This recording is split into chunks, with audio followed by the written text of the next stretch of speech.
नमस्कार, मी सविता किचन शेतकरी या मराठमोळ्या यूट्यूब चॅनलवर तुमचं स्वागत करते। आजची आपली रेसिपी आहे मुरमुऱ्याचे लाडू। रेसिपीला सुरुवात करण्यापूर्वी तुम्ही जर चॅनलला नवीन असाल तर आता सबस्क्राईब करून ठेवा, कारण अशाच प्रकारच्या साध्या सोप्या रेसिपी मी रोजच अपलोड करत असते। आता रेसिपीला सुरुवात करूया। येथे मी 1 वाटी गूळ घेतलेला आहे आणि त्यासाठी आपल्याला 3 वाटी मुरमुरे घ्यायचे आहेत।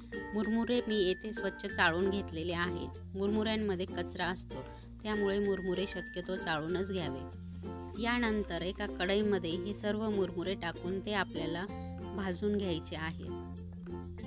मुरमुऱ्यांचा कलर बदलणार नाही याची काळजी घ्यायची आहे। मुरमुऱ्यांना मीडियम टू लो गॅसवर आपल्याला सतत हलवत राहायचं आहे। मुरमुरे भाजून झालेले आहेत। हे मुरमुरे आपण आता एका भांड्यामध्ये काढून घेऊ।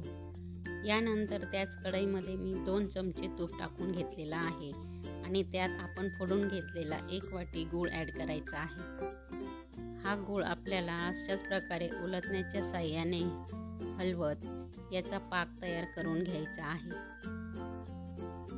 गूळ वितळायला सुरुवात झालेली आहे आणि गुळाचा रंग देखील बदलायला सुरुवात झालेली आहे।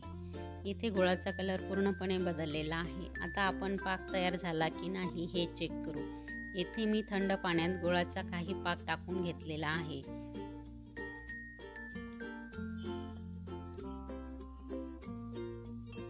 इथे आपल्याला थोडीशी कडक गोळी तयार व्हायला पाहिजे, पण ही गोळी अजून सैलसरच आहे, त्यामुळे अजून 1 ते 1.5 मिनिट आपण अजून हा पाक तयार करून घेणार आहोत।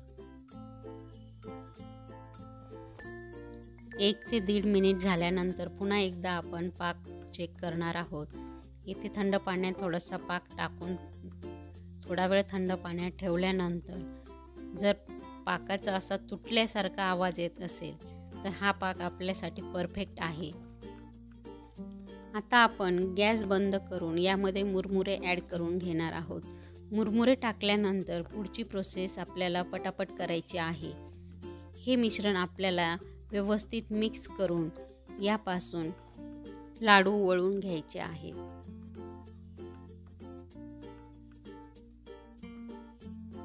येथे मी लाडू वळवायला सुरुवात केलेली आहे आणि आपल्याला या प्रकारे सर्व लाडू वळून घ्यायचे आहेत। व्हिडिओ इथपर्यंत पाहिल्याबद्दल धन्यवाद। तुम्हाला या लाडूंची रेसिपी कशी वाटली हे कमेंट करून नक्की कळवा। व्हिडिओ आवडल्यास व्हिडिओला लाईक आणि चॅनलला सबस्क्राईब करा।